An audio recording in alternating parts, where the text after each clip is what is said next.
Bonjour à tous, j'espère que vous allez bien. Donc aujourd'hui, nouvelle vidéo technique sur le suivi mensuel de ces 20 sociétés. On va voir durant ces 4 dernières semaines comment elles ont évolué et on ajustera nos zones techniques par rapport au graphe plutôt en hebdomadaire pour voir sur du moyen terme, long terme. Donc n'hésitez pas à vous abonner à la chaîne, à partager la vidéo, à me lâcher un maximum de likes, ça me ferait très plaisir. Si vous avez des questions, des remarques ou si vous voulez un avis en particulier sur une société, mettez-moi tout ça en commentaire. Je serai ravi d'échanger avec vous. Je vous rappelle mon Twitter où je fais le suivi de mes analyses techniques, de mes trades court terme, etc. Le lien est dans la description. Pour suivre mon PEA long terme à dividende sur Morning, le lien est aussi dans la description. Allez, on passe au sommaire. Donc j'ai essayé de classer ces 20 sociétés par rapport à leur secteur d'activité. On commencera avec le groupe Aéroport de Paris. Ensuite, il y aura du Accor, Française des Jeux. Il y aura tout ce qui est médias avec Bolloré, Métropole TV, le groupe TF1, Vika, Imeris.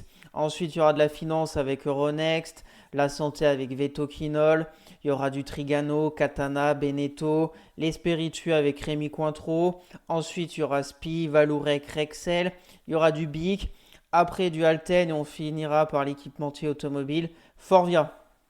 Bien sûr, je ne suis pas un conseiller financier. Mon avis dans cette vidéo ne représente pas un conseil d'investissement. Elle est juste réalisée à but pédagogique. Chaque investisseur a sa propre stratégie. Investir en bourse représente un risque. Vous êtes le seul responsable de vos achats et ventes d'actions. Allez, c'est parti sur TradingView comme d'habitude. Je vous rappelle le principe de ces vidéos du mercredi. C'est un suivi mois après mois de ces 20 sociétés et on essaye de trouver des zones techniques clés en données hebdomadaires, que ce soit des zones de polarité, des gros supports, des obliques, même les moyennes mobiles qui peuvent jouer aussi un rôle de support dynamique ou résistance dynamique. Et avec ces petits cercles orange, et ben chaque mois je les ajuste, voir si ces zones ont répondu présentes ou pas. Et on fait tout ça durant toute l'année. Donc pour Aéroport de Paris, la zone clé de la semaine il y a un mois était vers les 112 euros. Ici, zone de support, de polarité aussi en 2021. Pour le moment, c'est le support à tenir dans les prochaines semaines. Euh, mais ça me fait quand même penser maintenant à une sorte de tendance un peu baissière, un peu de ce genre qui pourrait être amené sur Aéroport de Paris, donc prudence. Au niveau d'Aéroport de Paris, il y a un mois, on était donc par ici. On avait réussi à franchir les 119 euros. Après, on a eu une forte baisse. On est revenu sur les 112. Maintenant, on a toutes les moyennes mobiles au-dessus de notre tête. La 10 déjà à franchir. Après, il y aura la 50, la 20, la 200. Donc, pour moi, faut tenir les 112 euros en support si on veut tenter quelque chose pour aller chercher les 100, 119 qui est pour moi la prochaine résistance. Après, si on casse les 112 pour ces directions, peut-être vers les 100 euros sur Aéroport de Paris, sont des zooms. On voit très bien techniquement, on avait eu une belle hausse tout 2020 jusqu'en 2023. Après, on a cassé avec ce petit canal baissier jusqu'à environ 100 euros. On est revenu et là, on fait pas mal de zigzags. Alors, est-ce qu'on va zigzaguer comme ça? Possible. Ce serait pas mal pour après faire soit un range d'accumulation pour partir par le haut ou un range de distribution. Et là, on cassera les 112 euros. Donc, prudent sur Aéroport de Paris, plutôt neutre. Le RSI, on voit aussi qu'il est neutre. On est un peu en dessous du 50, mais depuis un moment. Donc, affaire à suivre pour mes zones clés durant le prochain mois. Et ben, je garde ces deux zones. On va mettre une autre zone de force. Si vraiment Aéroport de Paris durant ces 4 prochaines semaines est soutenu par les acheteurs, et ben la zone à franchir, ça sera environ les 120 euros. Donc rendez-vous dans un mois pour Aéroport de Paris. Et pour les personnes qui ont tenté un achat, peut-être vers les 112 euros début août, maintenant je pense qu'il faut protéger son trade et essayer de l'emmener peut-être jusqu'à 120 euros. Mais prudence parce que le prochain support est toujours à 112 euros. On continue. Accor. Donc à Accor, il y a un mois, on était ici. Il y a eu une forte baisse. Forte baisse, on a cassé le canal haussier. Mais ça me fait penser à une formation, la d'excès haussier. On est sorti du canal haussier. Et là, c'est souvent quand on a un actif qui va peut-être trop vite trop haut trop vite, et ben le contre-pied, ben, c'est pareil, trop vite, trop bas trop vite, et là on est en train de revenir un peu dans le rang, si je puis dire, et on va peut-être retrouver ce canal haussier sur accord. Donc la config est plutôt intéressante. Maintenant, on est revenu sur la moyenne mobile 200, donc c'était plutôt aussi intéressant. Ma zone à 35 euros avait été enfoncée. Là, on est revenu au-dessus de la zone maintenant qui était polarité et résistance la semaine dernière. Cette semaine, on a pour le moment une grande mèche haute. Donc l'objectif déjà de cette semaine, c'est de garder les 35 euros sur accord. Maintenant, attention, on peut mettre déjà une sorte d'oblique qu'il va falloir franchir. Une belle oblique, même si on se met en ligne de clôture, voilà. On peut se mettre en ligne, mais on voit très bien, une fois, deux fois, trois fois, quatre fois, on s'est heurté à cette oblique. Donc ici, il risque d'avoir une grosse bataille vers les 37 euros au niveau d'accord. On peut même se faire déjà une petite aussi résistance oblique baissière sur le RSI en premier. Donc voilà, sur accord, je garde. Et on va peut-être rajouter au cas où, s'il y a encore de la volatilité et que ça repart violemment à la baisse, et ben on a trouvé une nouvelle zone d'intérêt technique. Cette zone des 32 euros, la moyenne mobile 200 comme en octobre 2023 et une belle zone. Donc accord ne s'est pas arrêté n'importe où il y a 2 semaines. 32 euros, c'était une belle zone de résistance 2022, 2023. On avait travaillé à la baisse et on était reparti à la hausse. Donc c'est une belle zone, les 32 euros. Donc voilà au niveau d'accord. Pour conclure, les 3 zones techniques à surveiller pour les 4 prochaines semaines. Si elle a de la force pour repasser les 37 euros, bah attention, il y a de l'oblique, il y a des moyennes mobiles aussi à franchir. Donc beaucoup de résistance. Le mieux, je pense, ça serait de se stabiliser entre 37 et 34 pour après peut-être revenir vers cette résistance oblique baissière, la casser tranquillement, les petites moyennes mobiles qui reviennent à plat, et après on pourra peut-être repartir à la hausse. Donc à suivre, le rebond est plutôt intéressant, mais attention, parce qu'on a toujours la résistance oblique baissière, et comme je vous le dis, je vois bien une sorte de tendance un peu baissière comme ça, donc prudence. Bravo si on a compris vers la moyenne mobile 200, vers les 32, ça fait déjà un bon petit rebond, peu près 12% là en ce moment. Donc à surveiller de près pour ceux qui sont dedans, pour du plutôt court terme, prudence au niveau d'accord. On continue, Française des Jeux. Donc Française des Jeux, comme je vous montre tous les week-ends, parce que j'ai une position depuis début juillet sur le court terme au niveau de la Française des Jeux. Donc pour le moment, ça se passe plutôt très bien. On est toujours dans ce canal haussier, on voit les bougies en hebdomadaire qui sont plutôt très belles. Donc personnellement, dans mon trade, je ne touche à rien. Je laisse courir mes gains avec prudence, mais pas d'inquiétude au niveau de la Française des Jeux. Voilà, pas grand chose à dire. On avait une zone ici à 36 euros environ. On est peut-être en train de la passer, cette résistance vers les 36, donc c'est plutôt très positif au niveau de la Française des Jeux. On a les moyennes mobiles aussi qui peuvent se mettre en ordre de marche haussière au niveau du moyen terme parce qu'on est en hebdomadaire. Donc si la 10 croise avec la 20, la 50 et qu'après la 20 recroise avec la 50, ça pourrait être très intéressant pour aller chercher des 39 euros voire plus. On n'en est pas encore là. Je reste très prudent au niveau de mon trade parce que ça pourrait repartir à la baisse. Mais la config est plutôt intéressante. Voilà, c'est assez clair. Canal baissier, canal haussier, canal baissier. Là, on est toujours dans ce canal haussier. Donc techniquement, c'est plutôt bien construit au niveau de le canal baissier, au niveau de la Française des Jeux, même en hebdomadaire. Hop, on peut mettre aussi ce canal haussier. On avait fait peut-être un excès haussier là un peu. On avait corrigé. Voilà au niveau de la Française des Jeux. Donc pour mes zones techniques, on peut déjà remonter les 30 euros ici. Parce que pour le moment, on s'en éloigne. Il y a ce support aussi important.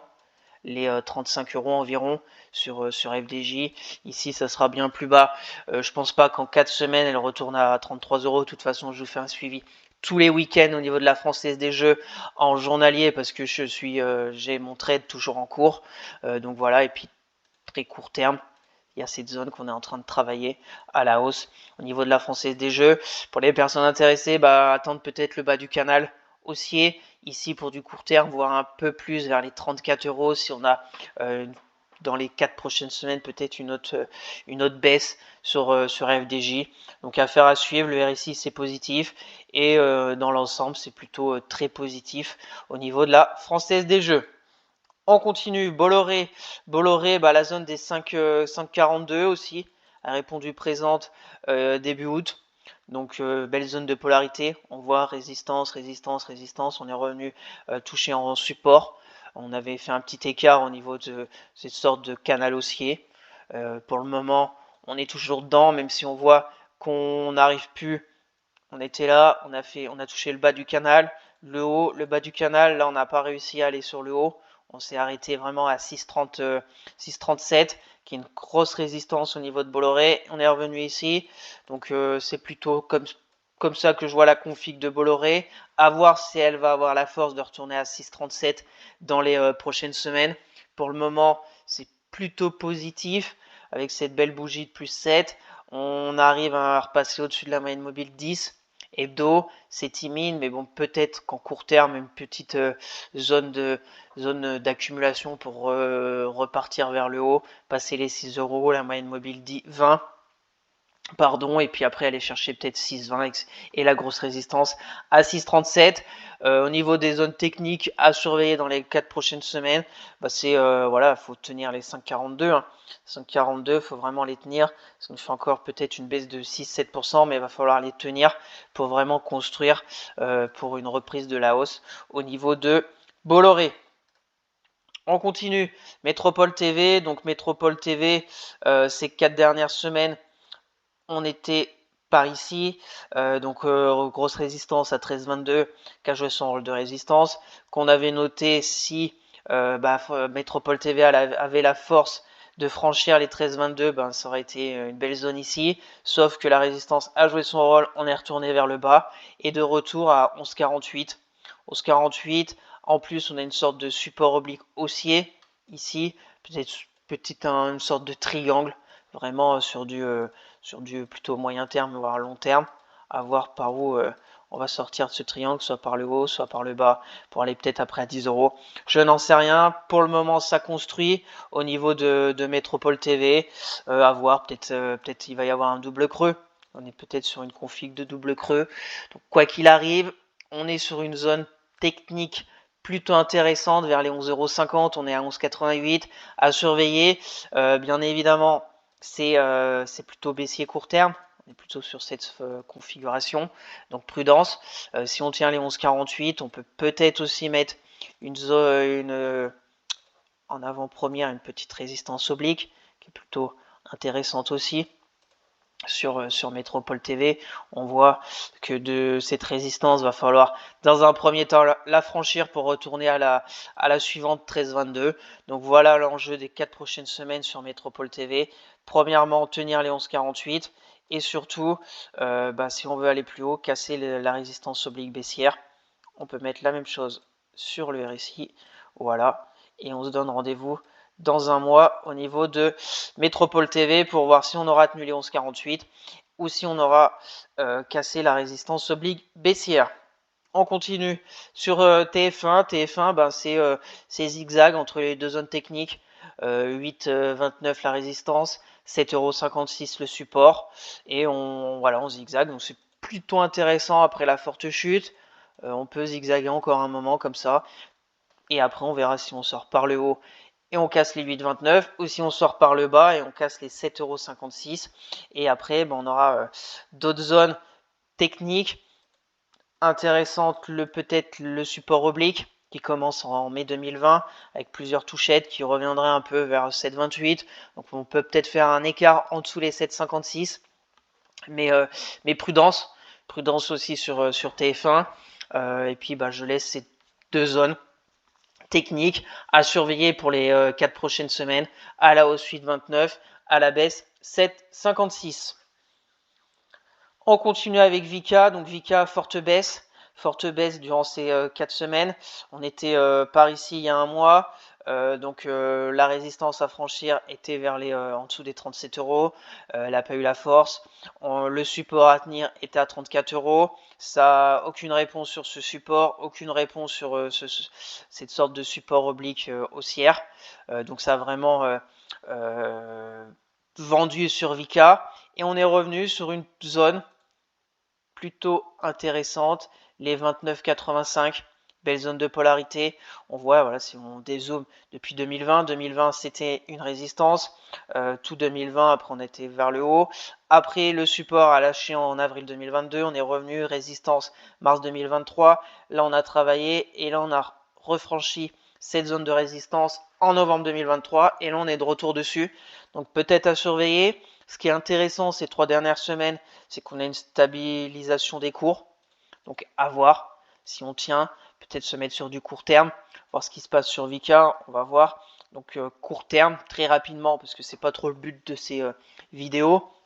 Mais sur du court terme, c'est plutôt intéressant. Forte chute, stabilisation vers les 30 euros. Là, on vient de passer la moyenne mobile 10. Donc c'est plutôt intéressant, il faut vraiment tenir les 30 euros et voir quand la moyenne mobile 20 va revenir tranquillement. Ce qui serait bien, c'est pendant 1 à 2 semaines qu'on tienne entre 31 et 31 euros et 30 euros pour après que la moyenne mobile 10 se mette à plat et qu'on arrive à retourner vers les 31,65 € sur Vika. Donc prudence, zone technique à surveiller de près pour les personnes intéressées par le dossier. Voilà, il y a eu de la faiblesse. C'est pareil, on peut déjà mettre une belle résistance oblique baissière qu'il va falloir franchir si on veut vraiment repartir vers le haut. On n'en est pas encore là, quand même 32, je pense pas qu'on va voir. Peut-être dans un mois on retournera à 33 euros, je n'en sais rien. Donc au niveau des zones à surveiller durant les 4 prochaines semaines, bien évidemment à la baisse, il va falloir tenir les 30 euros. À la hausse, il va falloir repasser maintenant les 32 euros sur Vika. Et voilà, sinon après à la baisse, on a une autre zone ici. C'est vraiment, il y a de la volatilité. Donc on va peut-être mettre celle-ci ici, au niveau des 3 zones. On verra bien dans un mois où elle en sera au niveau de Vika. On continue Imerys. Donc Imerys, pareil, je vous en ai parlé ce week-end parce que j'ai pris position la semaine dernière sur Imerys. Voilà. Pourquoi? Parce que je pense qu'elle a fait un peu un excès baissier. Voilà, je vais pas vous refaire le topo du daily, mais bon, je vais faire rapidement. C'est vrai qu'on n'a pas vu ma vidéo de ce week-end. On va même mettre ça. Parce que là aussi, on a une résistance qu'il va falloir franchir si on veut aller un peu plus haut. On peut mettre comme ça, ouais. Bon, on va mettre comme ça dans un premier temps. Ce que j'avais bien aimé sur Imerys, c'est la baisse, la stabilisation à plat avec sous forme de range court terme et on a cassé par le haut. Donc j'ai pris position. Pour le moment, c'est plutôt pas mal. Mon PRU à 29,96, on est à 30 euros là. À voir comment ça se profile dans les jours à venir. Je suis assez prudent dans ce secteur, donc on verra bien. Je vous donne rendez-vous samedi pour la suite, si je vends entre temps ou si je me renforce, mais je pense pas durant cette semaine. Je partagerai tout ça sur Twitter comme d'habitude. Je vous invite, si vous voulez me suivre sur Twitter, le lien est dans la description. Donc sinon, pour du hebdomadaire, il y a un mois, on avait bien travaillé cette zone des 33,42. On voit avec cette bougie d'hésitation et ça a vraiment cassé. L'autre zone à 32 euros environ a vraiment cassé aussi. Donc pour moi, la zone vraiment à surveiller, c'est ce gap haussier, la zone des 29 euros environ. Support vraiment à tenir et la résistance pour franchir ça sera 32 euros, sorte de résistance aussi baissière ici. On verra bien. Donc au niveau d'Imerys sur l'hebdomadaire, tenir peut-être aussi la moyenne mobile 50 hebdo qui peut être intéressante. Et puis pour moi, surtout les 29 euros, cette belle bougie d'impulsion de 20% fin janvier. Il faut vraiment pas qu'elle soit invalidée dans les prochaines semaines. On a peut-être aussi une sorte d'épaule tête épaule ici. Mais bon, ouais, très pas top, mais bon, si on fait l'épaule tête épaule, qu'on mesure la ligne de coup, ça nous fait peut-être qu'on a été atteindre le target la semaine dernière. Donc est-ce que la baisse temporaire sur Emery c'est fini ou pas? Ça, on n'en sait rien. On verra bien déjà pour moi dans les jours à venir et pour le suivi d'Imeris en hebdomadaire dans un mois. On continue Euronext. Donc Euronext vraiment top. Vraiment top Euronext. La zone de résistance des 92 euros a été franchie la semaine dernière. C'était la zone de force. Donc maintenant, elle continue. Hein. Franchement, Euronext, dommage que je ne l'ai pas vu plus tôt. Mais voilà, c'est vraiment très joli. Euronext, l'impulsion haussière, la stabilisation, le petit retour M20, pareil. Là, on est en train de peut-être refaire la même chose. Donc, bravo s'il y en a conduit Euronext. Là, faut suivre. Pour moi, il faut suivre la moyenne mobile 20 hebdo tranquillement. La prochaine zone de résistance au-dessus des 100 euros. Donc voilà, sur du court terme, Euronext, faut tenir les 92,65 €, la moyenne mobile 20. On verra dans un mois où elle en sera. Donc je garde mes deux zones techniques vers les 92 euros. Et s'il y a vraiment une forte baisse, vers les 88 euros au niveau de Euronext. Qui est aussi une belle zone de polarité. Donc affaire à suivre, rien à signaler, juste attention au niveau du RSI quand même, parce qu'on voit le RSI qui est en train d'un peu, je ne vais pas dire chuter, mais faiblir, alors que le cours est plutôt sur une hausse, sorte de un peu une divergence. Donc prudence à surveiller de près et curieux de voir dans un mois où Euronext sera. Et voilà, pour les personnes intéressées, il faut vraiment préserver les 92,65, voire la moyenne mobile 20 hebdo, ce qui nous ferait une baisse d'à peu près 3 à 4%. Donc à suivre. Peut-être que je vais suivre cette semaine et vous en reparler ce week-end dans mes choix d'actions à surveiller de près en court terme. Donc à voir. Je vais suivre de près Euronext cette semaine et déjà rendez-vous dans un mois pour voir si elle aura tenu les 92,65 €. On continue, Vetoquinol. Donc Vetoquinol, c'est vraiment, ça travaille vraiment cette résistance, ancienne résistance oblique baissière, qui était un coup on est passé au-dessus, on est passé au-dessus, voilà, c'est neutre, hein, c'est neutre depuis cette année. Hein. Là on a la bougie de fin décembre. On tient tant bien que mal cette zone que j'avais identifiée des 94 euros, 95 euros. C'est très très très limite si on se met une de clôture. On peut rajuster, mais c'est vraiment très limite. Mais on la tient. Donc c'est plutôt positif, même si on voit quand on arrive là, plus ça va, moins les rebonds sont puissants.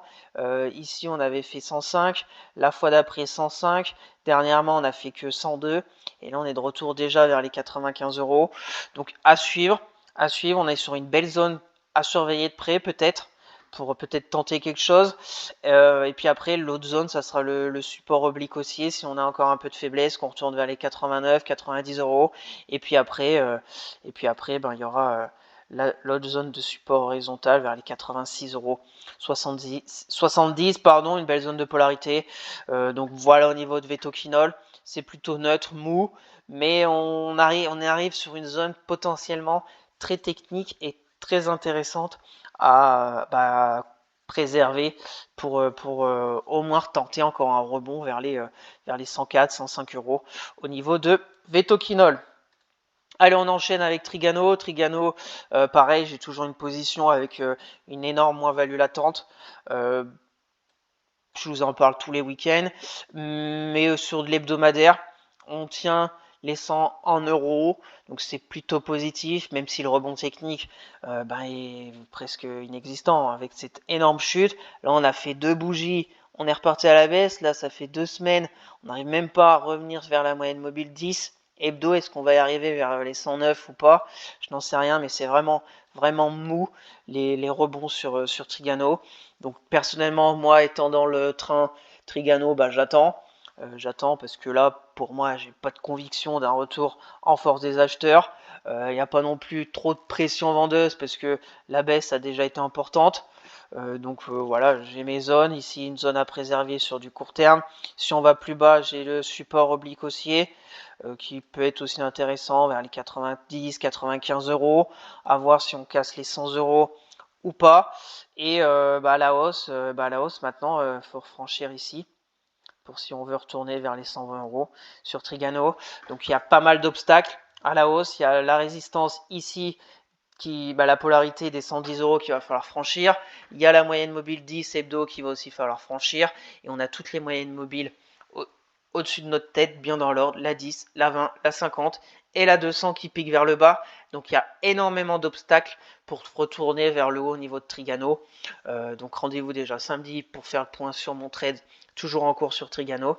Et puis rendez-vous dans un mois pour voir si elle aura tenu les 100 euros ou pas, si elle aura franchi les 110 euros ou sinon si on retournera vers les 90 euros au niveau de ce support oblique haussier. On continue, Katana. Donc Katana, on va dézoomer tout ça. On avait un beau petit support oblique haussier, la moyenne mobile 200. On a tout cassé par le bas. Il y a un mois, on était par ici. Sur Katana. On est revenu un peu faire une sorte de mèche basse vers les 3,99, même si on n'a pas vraiment touché. On avait identifié à peu près ces zones des 4 euros. On est revenu taper une sorte de canal baissier pour moi en hebdomadaire. On voit, hop, hop. Et là, maintenant, on est sur la résistance oblique baissière. C'est plutôt pas mal ce rebond. On a cassé la M10, la M20. Maintenant, il y a la résistance oblique baissière. La moyenne mobile aussi 50. Donc, on va voir si elle a la force ou pas Katana de casser dans les 4 prochaines semaines pour retourner vers une très grosse zone aussi de résistance. Il y aura la moyenne mobile 200. Il y a la grosse résistance oblique baissière qui passe tout ça vers les 5,79. Donc là, ça va aussi batailler fort. Donc dans un premier temps, si on veut que Katana retourne vers les 5,79, il faut casser cette résistance oblique baissière, la moyenne mobile 50, et après on verra ce qui se passe sur la M200. Prudence, si on continue dans le schéma baissier, on verra bien. La zone à tenir, c'est les 4 euros au niveau de Katana. On a une petite zone intermédiaire à 4,58 aussi, peut-être à voir. Donc au niveau des zones pour les 4 prochaines semaines, je laisse 5,79 vraiment à la hausse, elle est vraiment très forte. Et surtout tenir les 4 euros à la baisse. Peut-être qu'elle va zigzaguer, on verra bien si on est toujours dans ce canal baissier ou pas au niveau de Katana. On continue avec Beneteau. Beneteau, pareil, sorte de rebond technique. On a trouvé peut-être un point bas à 8,14 €. Prudence aussi sur Beneteau. Beneteau, il y a un mois, on était par ici. La zone des 9,51 n'a pas du tout joué son rôle de support. On voit cette bougie du 22 juillet, on a vraiment tout enfoncé, on est revenu à 8,14. Et depuis, c'est notre point bas court terme. Pareil, on est dans la même configuration. Il y a la M10, la M50, la M20, la M50, la M200 en résistance au-dessus de notre tête. On est sur maintenant sur du court terme, peut-être sur une sorte de tendance baissière. Donc déjà, fin de semaine, voir si on arrive à franchir les 9,51, ça sera déjà un bon point positif si notre bougie hebdomadaire clôture au-dessus de la moyenne mobile 10. Et dans les 4 prochaines semaines, vraiment tenir les 8-14. Donc au niveau des zones techniques, au niveau de Beneteau, je garde ces 3 zones. 9,51 très court terme. Après peut-être aller chercher les 10,92 €. Très grosse zone aussi de polarité avec une grosse résistance qui nous attend. Et surtout tenir en support les 8-14 pour les 4 prochaines semaines. On continue. Rémi Cointreau, Rémi Cointreau, c'est toujours la même histoire. Il y a rien qui se passe depuis 4 semaines, c'est toujours pareil. C'est canal baissier, mais il n'y a plus beaucoup de volume. On fait même plus de touches au niveau de ce canal baissier. On est vraiment limite sur cette zone de support au niveau de Rémi Cointreau. Donc vraiment prudence sur Rémi Cointreau parce que c'est pas de rebond, hein. Si on voit les bougies, c'est vraiment très moche, si je puis dire, sur Rémi Cointreau, parce que la moyenne mobile 10, on n'arrive même plus à revenir, au moins la titiller. Voilà, c'est plus rien du tout. Je vais juste voir rapidement les volumes. Ouais, les volumes, c'est plutôt bas. Après, on est au mois d'août, donc Donc c'est à peu près, c'est on va dire normal. Voilà, c'est faible hein, depuis le 25 juin, vous voyez les volumes. Là je suis en journalier. La zone en surbrillance, c'est la moyenne des 2 derniers mois. Donc on voit il n'y a vraiment plus de volume. Là si on regarde à partir de fin juillet, il n'y a plus rien. La moyenne est à peu près ici. On est vraiment très très bas au niveau de Rémi Cointreau. Donc peut-être ça peut amorcer sur quelque chose d'intéressant dans les prochaines semaines. Mais là, personnellement, il n'y a pas grand-chose à faire. Hein. Pas grand-chose à faire. On est revenu sur des zones. On peut ajuster vraiment à la marge. Se dire, voilà, maintenant c'est 70,80 €. On fait des bougies quoi, plus 0,07 cette semaine. La semaine dernière, moins 0,56, moins 18, moins 64, plus de 74. Donc c'est très très très très très faible. Rémi Cointreau, personnellement, je regarde vraiment plus trop Rémi Cointreau parce que ça m'intéresse plus ce genre de graphique. J'attends vraiment qu'il y ait vraiment une stabilisation, des news intéressantes. Ça fait depuis, allez, si on sait pas, là on était sur un RSI assez intéressant, 56, même si c'est pas non plus fulgurant, mais depuis août 2022, on voit le RSI qui se dégonfle. On fait même pas en fait de vraiment excès baissier, on n'a pas de RSI vraiment en zone de survente. Ça flirte avec la zone vers les 30 et on voit c'est plat. Voilà, c'est très très moche au niveau de Rémi Cointreau. Donc pas grand chose à faire, je pense, sur du moyen terme. Hein. Faut attendre. Premièrement, franchir en clôture hebdo la moyenne mobile 10, casser la résistance oblique baissière et voir la moyenne mobile 20 en hebdo, qui sera déjà un premier signal intéressant parce que depuis cette bougie de moins 12% d'avril 2023, on n'a jamais réussi à faire une clôture hebdo au-dessus de cette moyenne mobile 20. Voilà, et puis je vous parle même pas du coup de croisement à la hausse de la M10, M20. C'est pas pour tout de suite. Donc voilà au niveau de Rémi Cointreau, vraiment prudence pour les investisseurs, je pense moyen terme, long terme, parce que pour le moment il n'y a aucun signal technique d'une reprise de la hausse. On est toujours en train de languir à la baisse. Donc voilà, 70,80 € première zone, on va dire très court terme à tenir. Dans les 4 prochaines semaines, on verra bien. Là, c'était intéressant, on avait fait une baisse. On avait tenu quelques temps, mais après on a cassé. Alors attention, on peut encore faire ça, casser.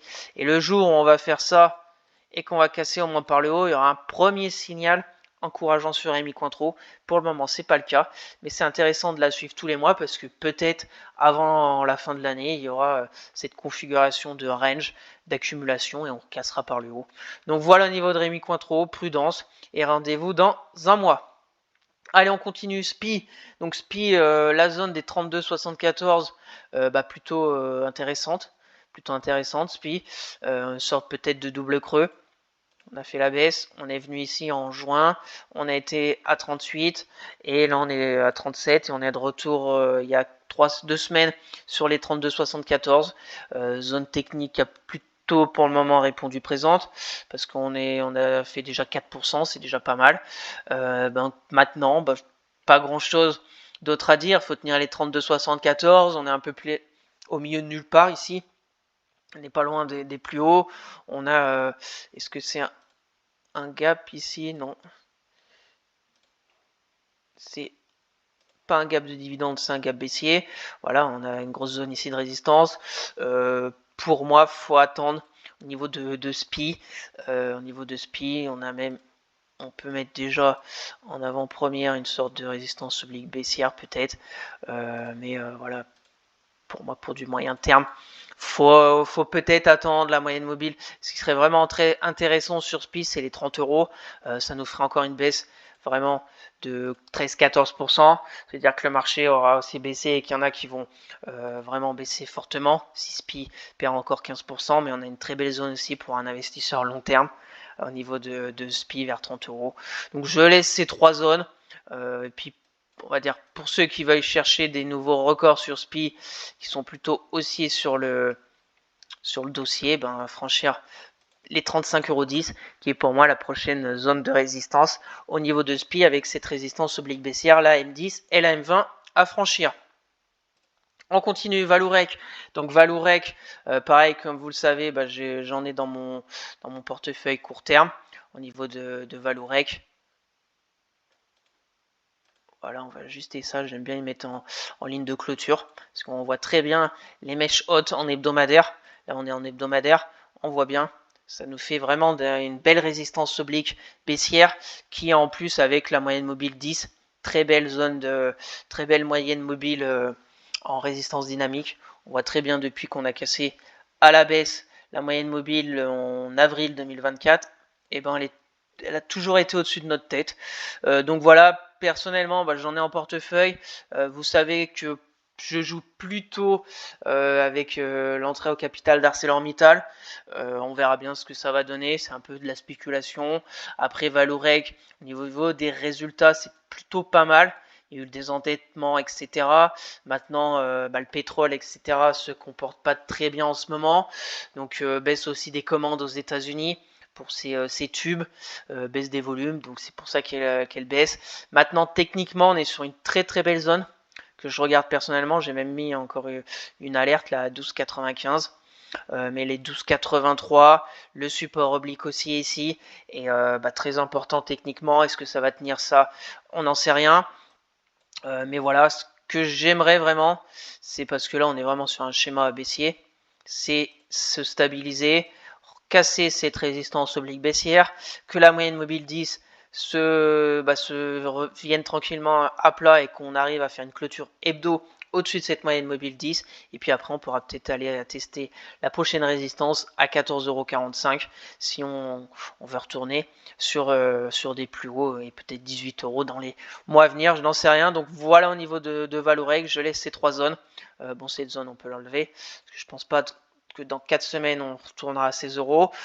Et puis à la baisse, par contre, si on casse les 12,83, attention, attention, il y aura la moyenne mobile 200, mais c'est pas un scénario très très très joli au niveau de Valorec. Si on casse vraiment cette belle formation de triangle sur Valorec, on verra bien. De toute façon, je vous la fais suivre tous les week-ends aussi pour mon portefeuille court terme.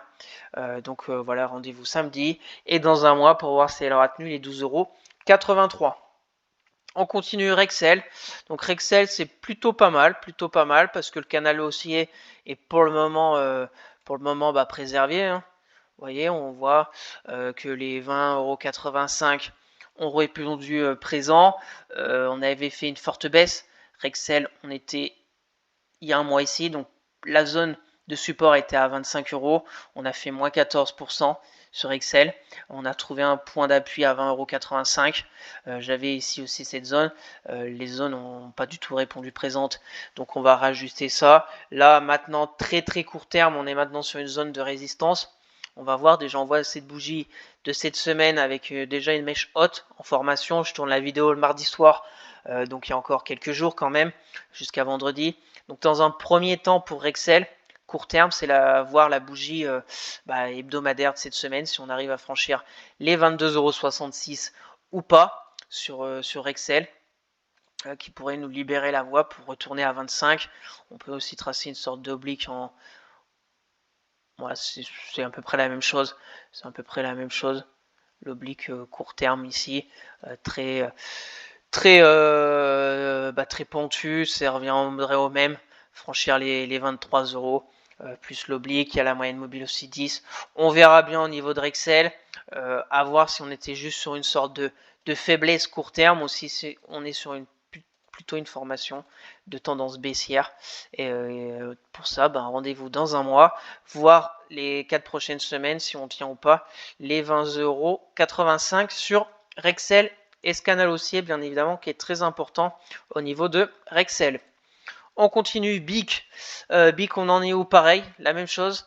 Canal haussier avec une pente légère. C'est pas un énorme canal haussier, mais pente légère. On s'était fait très très peur cette semaine. On est revenu à 51,50 €, qui était une très belle zone. Bravo s'il y en a qui ont réussi à payer le mois de juin là, 51,50 € parce que c'était une grosse résistance. Une très belle zone de polarité que je vous parle très très souvent parce que ça marche assez souvent ces zones de polarité. S'il y en a qui ont réussi à faire une sorte d'épuisette vers les 51,50 €, bravo, parce que depuis, on est déjà à 15% presque de gain, donc par les temps qui courent. C'est vraiment pas mal. Donc pour PIC, 57,30 €, à tenir au niveau des 4 prochaines semaines, à surveiller peut-être en journalier aussi. Voilà, je vous ai mis, c'est très très très bien construit au niveau de BIC, voilà. Donc ce que je vais attendre personnellement dans les prochains jours, et peut-être que je vais vous en parler ce week-end, voilà, on est en train de grignoter un peu ce gap baissier, c'est si on retourne vers les 57,30 € à surveiller, soit le bas du canal baissier et qu'on ait une belle bougie ou un signal technique peut-être sur du 4 heures pour jouer un peu le court terme, pourquoi pas aller combler ce gap à mettre de côté pour moi personnellement, et peut-être pour vous en reparler dans ma vidéo hebdo de samedi, parce que même les moyennes mobiles, c'est plutôt intéressant ce qui se passe. Donc je vais la suivre de très près au niveau de BIC. Donc voilà, un hebdomadaire dans les 4 prochaines semaines. La résistance est à 60,30 €, le support à tenir 57,30 €. Et puis voilà, tant qu'on tient ce canal haussier, plutôt intéressant BIC. On continue, Alten. Donc Alten, c'est à surveiller, mais tant qu'on casse pas le canal baissier et la moyenne mobile 10, pas grand chose à faire. Pas grand chose à faire sur du moyen terme. On a la même configuration que là. On a fait ça et là on a la même chose. Donc maintenant, il faut attendre. Si on veut repasser sur une hausse au niveau d'Alten, il faut casser les 103 €, la moyenne mobile 10, la résistance oblique baissière. Donc voilà la première zone technique à vraiment franchir. Bon, il y en a une autre à 110, on va la laisser pour voir dans les 4 prochaines semaines. Et surtout en support, tenir les 90,70 €, qui est une très belle zone de polarité horizontale et qui est surtout aussi une belle zone d'oblique haussière. Donc voilà l'enjeu de Alten. C'est aussi un dossier plutôt intéressant qui a fortement souffert ces dernières semaines, même ces derniers mois. Donc maintenant, il faut voir, est-ce que là on avait fait une baisse de combien? On avait fait une baisse de 34%, et là on a fait une baisse de à peu près 37%. On a même fait encore une baisse plus forte. 37. Alors on va voir si c'est fini. Par contre, attention sur du moyen terme. Si on a une configuration qui est à peu près comme ça, alors là, si on retourne là et qu'on retourne à 120 et qu'on casse tout, bon après ça va pas se passer en 2 mois, mais sur peut-être 1 an. Attention sur Alten, parce que là on est techniquement en hebdomadaire, une très belle configuration baissière, et pour l'invalider, il va falloir qu'on passe au-dessus des 100. Et je pense que là, je suis un peu en avance, au-dessus des 146. On n'en est pas encore là, bien évidemment, mais on va suivre ça de près durant les prochains mois. Donc voilà au niveau d'Alten, c'est baissier, bien en dessous de la moyenne mobile 10 qui joue son rôle de résistance dynamique, la résistance oblique baissière, tenir les 90,70 € et passer les 101 € pour changement de tendance court terme. Et on va finir avec Forvia. Donc Forvia, c'est pas joli non plus, c'est pas joli, sorte de biseau descendant, mais c'est pareil. Au début, on était en haut, on avait fait des points, mais là, on n'arrive plus vraiment à rebondir. Donc c'est plutôt très faible. Forvia, on a des zones, mais les zones, bon, ici la zone des 10,68 € n'a pas répondu présente. Maintenant on est sur vraiment le bas du biseau, donc il faut vraiment tenir les 8,56. On n'a pas vraiment de rebond. Pareil, la moyenne mobile 10, on n'arrive même plus à aller la titiller, donc c'est vraiment très faible. Grosse prudence sur Forvia. J'avais tenté un trade sur Forvia il y a quelques semaines. J'ai bien fait quand même de couper mes pertes parce que elle continue de creuser. Donc vraiment prudence sur Forvia, à peut-être mettre de côté en ce moment. Alors pour les traders très court terme, il y a toujours des choses à faire bien évidemment, mais pour du swing moyen terme, la config est très mal embarquée. Donc voilà au niveau de Forvia, l'enjeu des 4 prochaines semaines, vraiment tenir les 8,56 et pourquoi pas repasser au-dessus des 10,69 €, repasser au-dessus de la moyenne mobile 10 hebdo, qui serait déjà un premier signal encourageant pour une reprise au niveau de Forvia. Le RSI c'est pareil, c'est pas bon. Donc voilà au niveau de Forvia, prudence. Donc voilà au niveau de ce suivi de ces 20 sociétés et puis en réajustement des zones techniques clés à surveiller durant les 4 prochaines. Prudence, il y a des dossiers qui sont plutôt intéressants, toujours haussiers. Il y en a d'autres qui sont plutôt toujours malades. Je pense à Forvia, Rémi Cointreau, qui est toujours malade, on va dire. Donc prudence. Et puis ça sera très intéressant de voir dans un mois où elles en seront. Donc merci à tous d'avoir suivi cette vidéo. J'espère que ça vous plaît, ce suivi technique, mois après mois de ces 20 sociétés pour essayer d'ajuster au mieux des zones clés sur du moyen terme, long terme. Donc n'hésitez pas à vous abonner à la chaîne, à partager la vidéo, à me lâcher un maximum de likes, ça me ferait très plaisir. Si vous avez des questions, des remarques ou si vous voulez un avis en particulier sur une société, mettez-moi tout ça en commentaire. Je serai ravi d'échanger avec vous. Je vous rappelle mon Twitter où je fais le suivi de mes analyses techniques, de mes trades court terme, etc. Le lien est dans la description. Pour suivre mon PEA long terme à dividende summoning, le lien aussi dans la description. Sur ce, je vous souhaite une excellente fin de semaine et on se retrouvera samedi pour une nouvelle vidéo d'analyse technique avec le suivi de mes trades court terme. Allez, bye!